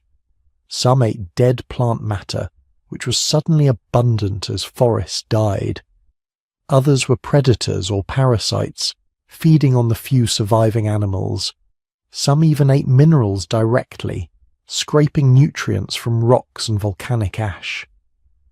Their diversity of survival strategies meant that even as some insect groups went extinct, others filled the gaps rapidly. Within a few million years, insects had not only recovered but diversified into new forms that would eventually give rise to all modern insect groups. But here's what's truly remarkable about all these survivors. They weren't the dominant species before the extinction. Lystrosaurus existed before the Great Dying, but it was relatively uncommon, overshadowed by larger, more specialized therapsids and early reptiles. Ferns were around, but they were subordinate to seed ferns and conifers. Small burrowing animals existed, but they lived in the shadows of giant predators and mega herbivores. The extinction didn't favor the best or the strongest. It favored the adaptable, the small, the generalists who could survive on scraps when the abundance disappeared. It rewarded being unspecialized at a time when environmental conditions changed faster than specialists could adapt. This created ecosystems that looked absolutely nothing like what came before. Imagine standing in the early Triassic, 5 million years after the extinction. You're surrounded by Lystrosaurus everywhere you look. They're digging in the dirt, chomping on ferns, occasionally fighting over burrows. The plant life is monotonous, mostly ferns and simple horsetails, nothing taller than your waist. The soil is thin, reddish, oxidized. There are almost no trees, no forests, just endless scrubby plains. The rivers run thick with sediment because there's not enough vegetation to hold the soil in place. In the distance, you might spot another survivor, maybe a small archosaur, the distant ancestor of dinosaurs and crocodiles, scavenging or hunting for insects. But mostly it's just Lystrosaurus. Millions of them, inheriting an Earth that had become almost unrecognizable. This is what biologists call an impoverished ecosystem. Not dead, but drastically simplified. Where pre-extinction ecosystems might have contained hundreds of species in complex food webs, early Triassic ecosystems often had fewer than a dozen common vertebrate species. Entire ecological roles were empty. Top predators were rare or absent. Large herbivores were replaced by endless medium-sized generalists. Specialized niches simply didn't exist yet because the environments were too unstable to support specialization. And this impoverishment lasted. Not for centuries, not for millennia, but for millions of years. It took roughly 10 million years before ecosystems regained anywhere close to their pre-extinction complexity. 10 million years of living on a planet dominated by disaster taxa and opportunistic colonizers. But through it all, life held on. That's the profound message written in these rocks and fossils. Life hung on by the thinnest possible thread, a few burrowing animals, some flexible fish in isolated refugia, hardy ferns whose ancestors' spores happened to survive, insects small enough to slip through the catastrophe. If any one of these groups had failed, if Lystrosaurus hadn't been able to burrow, if ferns hadn't been able to colonize bare ground, if those marine refugia had been just slightly more toxic, the thread might have broken completely. But it didn't. Life persisted. Not thriving, not diverse, not complex, but alive. And that was enough. Because given time, even the most impoverished ecosystem can rebuild. Given millions of years, disaster taxa give way to specialists. Simple food webs become complex. Empty niches fill with new species evolved from whatever survived. The survivors of the Great Dying weren't special because they were superior. They were special because they were there, because they possessed just the right combination of traits to endure the unsurvivable. And from those survivors, from that thin thread of persistent life, everything that came after would emerge, including, eventually, us. The Great Dying ended, but the world didn't just bounce back. It didn't heal in a few thousand years, or even a few 100,000. The recovery from the Permian-Triassic extinction took 10 million years. 10 million years before Earth's ecosystems resembled anything close to the complexity that had existed before. To put that in perspective, 10 million years ago, your ancestors were still tree-dwelling apes. Humans wouldn't exist for another 9.5 million years. The pyramids of Egypt, ancient beyond our comprehension, would still be 9,990,000 years in the future. That's how long it took for life to truly recover from the Great Dying. Why so long? Why couldn't Earth just restart, repopulate, move on? The answer is that the Great Dying didn't just kill things and then stop. It created a cascade of environmental crises that kept hitting the planet, again and again, like aftershocks from a massive earthquake. Except these aftershocks lasted for millions of years. The Siberian traps kept erupting on and off for at least another million years after the main extinction event. Every time ecosystems started to stabilize, another pulse of volcanic activity would flood the atmosphere with carbon dioxide and toxic gases. Ocean acidification would spike again, temperatures would climb higher, and whatever fragile recovery had begun would collapse. This happened at least 5 times in the first million years after the Great Dying. 5 separate extinction pulses, each one wiping out species that had just barely managed to establish themselves. Life was trying to climb out of a hole, but the ground kept giving way beneath it. Then there was the oxygen problem. Remember, ocean anoxia had spread across most of the seafloor during the extinction. That didn't just disappear overnight. The deep oceans remained oxygen-starved for millions of years, creating what geologists call a delayed recovery scenario. New species would evolve in the shallow coastal waters, start to diversify, begin expanding into deeper environments. Then they'd hit the anoxic zones and die. The deep ocean became a graveyard that nothing could colonize, a vast empty space that should have been full of life, but remained stubbornly dead. This cut Earth's usable marine habitat by more than half, like trying to repopulate a city when 3/4 of the buildings are still filled with poison gas. On land, the situation was somehow even worse. The forests were gone, not just reduced, not just damaged, gone. Across vast regions of the planet there were no trees, just scrubland, ferns and fungi spreading across landscapes that had once been dominated by towering forests. And they didn't come back, not for millions of years. Geologists call this the coal gap. Coal forms from fossilized plant material, mostly trees, that gets buried in swamps and compressed over millions of years. In rock layers from the late Permian, right before the extinction, there's coal everywhere, evidence of massive forests covering the continents. Then the Great Dying happens, and the coal disappears from the geological record. For nearly 10 million years, there's almost no coal forming anywhere on Earth. This tells us something profound and disturbing. The forest didn't just die. The conditions that allowed forests to exist had been fundamentally disrupted. Part of the problem was the soil. Forests need soil, deep, rich soil full of nutrients and organic matter. But when all the plants died during the Great Dying, there was nothing to hold the soil in place. Massive erosion stripped away millions of years of soil development, washing it into the oceans in muddy floods. What was left was basically dirt. Mineral substrate with almost no organic content, no nutrients, no structure. Nothing could grow in it, not properly. The few plants that did manage to colonize these barren landscapes were pioneers, hardy species adapted to terrible conditions, mostly ferns and lycophytes, primitive plants that could tolerate poor soil and unstable conditions. They formed low, scrubby vegetation, nothing like the diverse forest ecosystems that had existed before, and they stayed that way for millions of years, slowly, incrementally building up the organic matter needed for real soil to develop again.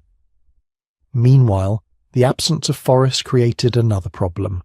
Without trees to stabilize the climate through transpiration and carbon cycling, weather patterns became chaotic. Some regions experienced savage droughts that lasted for centuries. Others were hammered by monsoons of unprecedented intensity. The early Triassic climate was violently unstable, swinging between extremes in ways that made it nearly impossible for complex ecosystems to establish themselves. Any species that adapted to wet conditions would be wiped out when a mega drought hit. Any species that adapted to dry conditions would drown when the rains returned. Only the most generalist, most adaptable species could survive, and these were usually simple organisms that reproduced quickly and could colonize new areas fast when conditions briefly improved. In the oceans, the recovery followed a strange and halting pattern. The first animals to bounce back were the disaster species, opportunistic organisms that thrive in disturbed environments. Tiny shellfish called bivalves spread across the seafloor in enormous numbers, forming dense mats in shallow waters. But they were all the same few species repeated endlessly. No diversity, no complexity, just vast monocultures of survival specialists. The reefs, those incredible underwater cities that had dominated Permian oceans, stayed dead longest. The reef-building organisms that had created them, complex sponges and corals, had been completely wiped out. For millions of years there were no reefs anywhere on Earth. The shallow tropical seas that should have been rainbow-coloured coral gardens were empty expanses of muddy bottom and scattered rocks. Then, slowly, new reef builders emerged. Not the same species that had built the Permian reefs, those were extinct forever, but new organisms that evolved to fill the empty niche. First came calcifying algae, primitive plants that secreted calcium carbonate skeletons. They formed small reef-like structures in the shallowest, warmest waters. Then came new types of sponges, descendants of the few species that had survived the Great Dying. They learned to build calcium frameworks, creating small patch reefs in sheltered lagoons. Finally, millions of years after the extinction, true corals appeared. These were different from the Permian corals, a completely new lineage that had evolved from sea anemones that had survived the catastrophe. They started small, forming tiny colonies in favourable locations, but they had hit upon a winning strategy, partnership with photosynthetic algae that lived in their tissues, providing them with energy from sunlight. This symbiosis, which still powers coral reefs today, allowed them to grow faster and larger than any previous reef builder. By the Middle Triassic, about 8 million years after the Great Dying, coral reefs were finally returning to Earth's oceans. They would go on to dominate marine ecosystems for the next 250 million years, right up to the present day. But the most dramatic changes were happening on land, in the empty spaces left by the extinction. The dominant land animals of the Permian had been the therapsids, the mammal-like reptiles with their upright postures and possibly warm blood. Many therapsid lineages had gone extinct during the Great Dying, but a few survived. For the first few million years of the Triassic, they remained the dominant large animals on land, the top predators and herbivores. But they were living on borrowed time. A new group was emerging, one that would change the history of life on Earth forever, the archosaurs. Archosaurs were a relatively minor group in the Permian, small reptiles that hadn't amounted to much, but they had certain advantages. Their legs were positioned directly under their bodies, more efficient for running than the sprawling limbs of most reptiles. Their skulls had extra openings that allowed for stronger jaw muscles, and crucially, they had more efficient lungs than other reptiles, a major advantage in the low oxygen conditions of the early Triassic. While the therapsids struggled in the oxygen-depleted air, the archosaurs thrived. They began diversifying rapidly, filling empty niches across the continents. Some became swift predators, chasing down prey on long legs. Others became heavily armoured herbivores, capable of processing the tough primitive vegetation that dominated early Triassic landscapes. A few even returned to the water, becoming the ancestors of crocodilians. By the Middle Triassic, archosaurs had largely displaced the therapsids as the dominant land animals. The therapsids didn't go extinct entirely. Some lineages survived, and one of them would eventually evolve into true mammals tens of millions of years later. But they were no longer in charge. The age of the mammal-like reptiles was over. The age of the archosaurs, the age that would culminate in the dinosaurs, had begun. This was a fundamental reshaping of terrestrial ecosystems. It happened because the Great Dying had created empty space, eliminated the established dominant groups, and given new lineages room to experiment and diversify. Without the extinction, archosaurs might have remained minor players forever. Dinosaurs might never have evolved. The entire history of life on Earth would have been different. And that diversification accelerated as the 10 million year recovery period progressed. By the late Triassic, about 15 million years after the Great Dying, Earth was starting to look alive again. The forests were returning, not the same forests as before, but new assemblages dominated by conifers and ferns. Coal was forming again in the geological record. Ocean diversity was climbing back toward pre-extinction levels. Coral reefs were spreading through tropical seas, and on land the archosaurs were radiating into an astonishing array of forms. Some were tiny, barely larger than chickens. Others were massive, multi-ton beasts that shook the ground when they walked.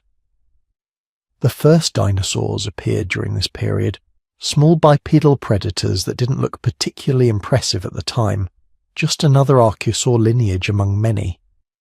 But they would have their day. By 200 million years ago, Earth had finally recovered from the Great Dying. Biodiversity had climbed back to something approaching Permian levels. Ecosystems were complex again, with multiple trophic levels and intricate food webs. The planet was full of life once more. But it wasn't the same planet it had been before. Almost nothing from the Permian had survived. The species were all new, evolved from the tiny fraction of life that had made it through the catastrophe. The dominant groups were different. The ecosystems were structured differently. Even the fundamental rules of evolution had changed, shaped by 10 million years of recovery in a damaged world. The Great Dying had been a hard reset, a catastrophic interruption that had cleared the board and forced life to start over almost from scratch, and in that terrible purging and slow rebuilding, the future had been decided. The dinosaurs would rise because the mammal-like reptiles had fallen. Mammals would remain small because the archosaurs dominated large body sizes. The modern world, our world, would eventually emerge from the ashes of the Permian, but it would take another 250 million years and several more mass extinctions to get there. Sometimes, when everything dies, what grows back is nothing like what came before. Sometimes catastrophe doesn't just interrupt history, it rewrites it completely. The 10 million years of healing after the Great Dying taught life a lesson it has never forgotten. Survival isn't guaranteed. Dominance is temporary. And when the world ends, only the most adaptable, most resilient, most relentlessly persistent forms of life will have any chance at all of seeing what comes next. So here's where the story gets uncomfortable. Because everything we've been talking about, this ancient catastrophe that happened 252 million years ago, it's not just history. It's a warning written in stone, carved into layers of rock by processes so violent they nearly ended life itself. And we're only beginning to learn how to read it. The scientists who study the Great Dying aren't just interested in what happened. They're terrified by how familiar parts of it look. Let me show you what I mean. In the rocks from the extinction boundary, geochemists find evidence of massive carbon dioxide release. Not a little bit, not a gradual increase. We're talking about enough CO2 to raise atmospheric concentrations by thousands of parts per million. Enough to push global temperatures up by 8 to 10 degrees Celsius, maybe more. The Siberian traps erupted for roughly 2 million years, pumping out an estimated 100,000 gigatons of carbon dioxide. For comparison, humans have released about 1,500 gigatons since the Industrial Revolution. Sounds like we're not even close, right? But here's the thing that keeps climate scientists up at night. We're releasing our carbon about 10 times faster than those volcanoes did. Speed matters. The Permian extinction happened over tens of thousands of years, maybe a few 100,000 if you count all the aftershocks. That gave some species time to migrate, to adapt, to find refuges. We're compressing a similar amount of atmospheric change into centuries instead of millennia. Evolution doesn't work that fast. Adaptation doesn't happen on human timescales. When you compress geological processes into historical timeframes, you don't get gradual change. You get catastrophe. The parallels go deeper.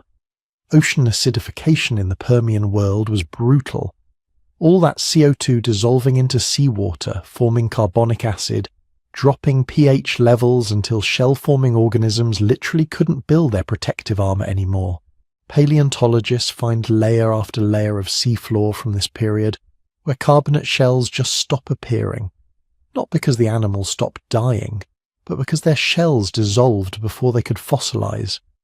The ocean was eating its own dead. Today, we're running the same experiment. Ocean pH has dropped 0.1 units since pre-industrial times. That might sound small, but pH is a logarithmic scale. We're talking about a 30% increase in ocean acidity. Coral reefs are bleaching. Shellfish are struggling. Pteropods, tiny swimming snails that form the base of many ocean food webs, are finding their shells dissolving in increasingly acidic waters. We haven't reached Permian levels yet, not even close, but we're heading in that direction at a pace that would have seemed impossible to the ancient world. Then there's ocean deoxygenation. The Permian seas turned stagnant, their oxygen depleted by warming waters and algae blooms. Purple sulfur bacteria spread across the continental shelves, poisoning the shallows with hydrogen sulfide. Today, oceanographers are documenting expanding dead zones in coastal waters worldwide. The oxygen minimum zones in the deep ocean are growing. It's not catastrophic yet, not even remotely comparable to what happened 252 million years ago. But the mechanisms are identical. Warm water holds less oxygen. Nutrient pollution feeds algae blooms. Stratification prevents oxygen from reaching the depths. We're seeing the early chapters of a book we've read before, and we know how it ends. But here's what makes the Great Dying both terrifying and oddly hopeful. Scientists can study it. They can read the rocks like a textbook, learning lessons that might help us avoid writing our own extinction chapter. The research is painstaking. Geologists trek to remote locations in China, South Africa, Greenland, Antarctica, places where rocks from the Permian-Triassic boundary are exposed. They collect samples centimetre by centimetre, building detailed records of how the crisis unfolded. Each layer represents hundreds or thousands of years. Each chemical signature tells part of the story. They measure carbon isotopes to track how the carbon cycle collapsed. They analyze sulfur isotopes to understand how ocean chemistry changed. They count pollen grains to document how plant communities died and recovered. They examine rock textures to determine ocean oxygen levels. It's detective work on a geological scale, piecing together evidence from a crime scene that's 252 million years old. And they argue. Oh, do they argue? The scientific debates about the Great Dying are ongoing and heated. Was the extinction caused primarily by direct volcanic effects, gas poisoning, and acid rain? Or was climate change the main killer? How important was ocean anoxia versus ocean acidification? Did methane release from the seafloor amplify the crisis? Some researchers think the Siberian traps alone can explain everything. Others argue there must have been additional factors, maybe an asteroid impact, though evidence is limited. Still others think the extinction happened in multiple pulses, with different causes dominating at different times. This uncertainty isn't a weakness. It's how science works. Each hypothesis gets tested against the evidence. New techniques reveal new data. Old assumptions get overturned. Gradually, the picture becomes clearer, more nuanced, more complete. Recent research has focused on the speed of various kill mechanisms. How fast did ocean acidification develop? How quickly did oxygen levels drop? The answers matter because they tell us how rapidly ecosystems can collapse once you push them past certain thresholds. Some studies suggest parts of the extinction happened catastrophically fast, possibly within a few thousand years. That's geological eye blink. It means that once the system reached a tipping point, the collapse was essentially unstoppable. Other research examines the recovery, trying to understand why it took so long. 10 million years is an almost incomprehensible span of time. Why couldn't life bounce back faster? The answers seem to involve feedback loops. Damaged ecosystems couldn't regulate climate effectively. Depleted soil couldn't support diverse plant communities. Simplified food webs were vulnerable to additional shocks. Every time life tried to recover, some new crisis would knock it back down. This might be the most important lesson from the deep past. Resilience has limits. Earth eventually recovered from the Great Dying.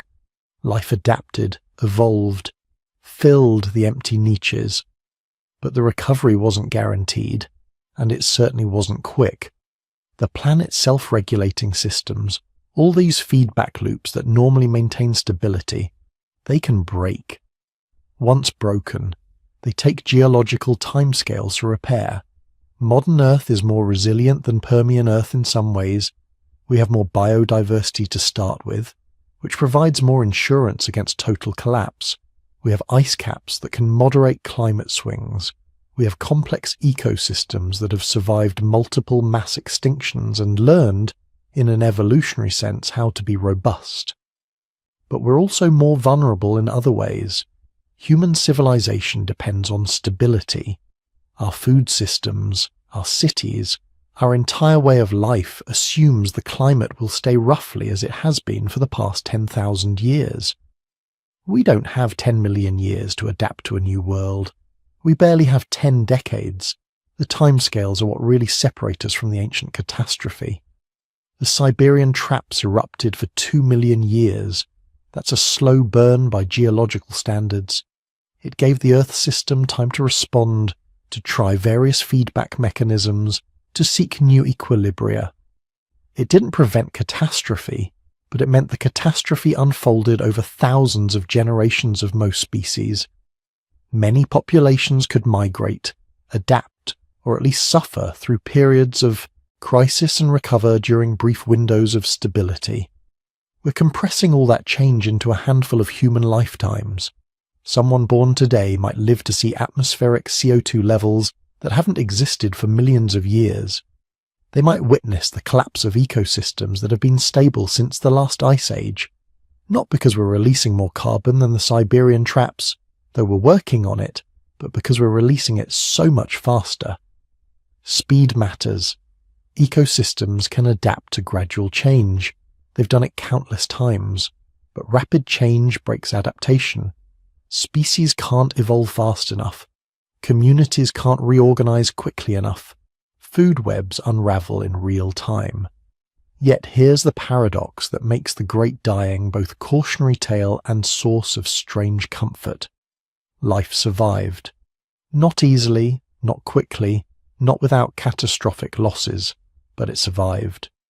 The planet endured what might be the worst environmental disaster in the history of complex life, and eventually, after millions of years of patient recovery, produced forests and oceans and ecosystems even more diverse than what came before. Earth is tough, tougher than we sometimes imagine. It survived asteroid impacts, supervolcano eruptions, ice ages, hothouse climates, rearranged continents, and inverted magnetic fields. Life has been knocked down to the edge of extinction at least 5 times, and every time it's eventually bounced back. But, and this is crucial, bouncing back takes time, geological time, the kind of time that means nothing to rocks but everything to species living through the crisis. The Great Dying killed 90% of all species. The survivors endured millions of years of degraded ecosystems before things finally stabilized. From their perspective, from the viewpoint of any animal trying to survive in that hellish world, there was no recovery. There was only suffering until death. We can take comfort in Earth's ultimate resilience. The planet will be fine in the long run, but we don't live in the long run. We live in the next few generations, and those generations might be experiencing the early stages of changes that, if left unchecked, could echo across millions of years. The rocks don't lie. They tell us that when you rapidly change atmospheric composition, bad things happen. When you warm the climate past certain thresholds, feedback loops kick in that amplify the warming. When you acidify the oceans and deplete their oxygen, marine ecosystems collapse. These aren't theories, these are observations. This happened. The evidence is literally written in stone. But the rocks also tell us something else. They tell us that every extinction, no matter how severe, is also an opportunity. The survivors of the Great Dying inherited a world with empty niches and unlimited possibilities. They evolved into forms that would have seemed impossible before the crisis. The dinosaurs, the mammals, the modern fish groups, they all owe their existence to the ecological vacuum created by the extinction. We stand at a similar threshold, not facing a crisis as severe as the Permian extinction, not yet, maybe never, but facing changes rapid enough and large enough that they'll reshape the world our descendants inherit. The choices we make now in these next few decades will echo across millennia. They'll determine which species survive and which disappear. They'll influence how quickly ecosystems can recover when the crisis passes. They'll shape the world that eventually emerges from whatever changes we set in motion. The Great Dying teaches us that Earth has limits, that natural systems can break, that recovery is possible but not guaranteed, and never fast. It teaches us humility in the face of geological forces and respect for the complex systems that maintain habitability. Most importantly, it teaches us that we have evidence. We're not guessing about what happens when you destabilize Earth's climate. We've seen it before. We know how it ends. The only question is whether we're smart enough to learn from history written in stone, or whether we'll insist on repeating experiments whose results we already know. And so we reach the end of our journey through the deepest catastrophe life has ever faced. The Great Dying, the Permian-Triassic extinction, the moment when 90% of all species vanished from Earth in what might have been just a few thousand years. Geologically an instant, biologically an apocalypse. Think about what we've witnessed together tonight.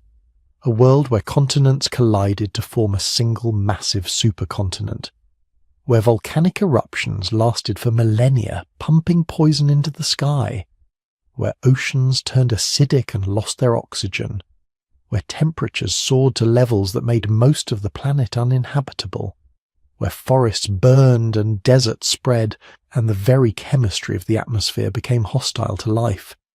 252 million years ago, Earth became hell, not metaphorically, literally. A furnace planet where survival became almost impossible. And yet, life held on, not everywhere, not easily, not without unimaginable suffering and loss. But it held on, in coastal shallows where oxygen still penetrated, in high-latitude refuges where temperatures remained just barely tolerable, in underground burrows where small creatures waited out the worst of the heat, in those scattered, precious places where conditions aligned just right to let something, anything, survive. those survivors weren't the strongest or the fastest or the most impressive species. They were the lucky ones, the ones who happened to be in the right place with the right adaptations when everything went wrong. A small mammal ancestor no bigger than a rat. A reptile that could dig deep enough to escape the heat. A plant with seeds tough enough to wait years for conditions to improve. A fungus that thrived on death itself. From those desperate survivors came everything that followed. Every dinosaur that ever walked the earth descended from those Triassic reptiles who made it through. Every mammal, including us, traces its lineage back to those tiny burrowing creatures who survived by being small and adaptable. Every flowering plant that brightens our world today evolved from the hardy species that colonized the devastated landscapes of the early Triassic. We exist because life is more stubborn than we can possibly imagine. Because even when 90% of all species die, that last 10% refuses to give up. Because evolution isn't about perfection, it's about persistence. About trying again, generation after generation, even when the odds are impossibly stacked against you. The Great Dying teaches us something profound about both fragility and resilience. It shows us that complex ecosystems built over hundreds of millions of years can collapse in geological moments when conditions change too fast. That biodiversity isn't guaranteed. That life's grip on this planet, though tenacious, has come terrifyingly close to failing completely.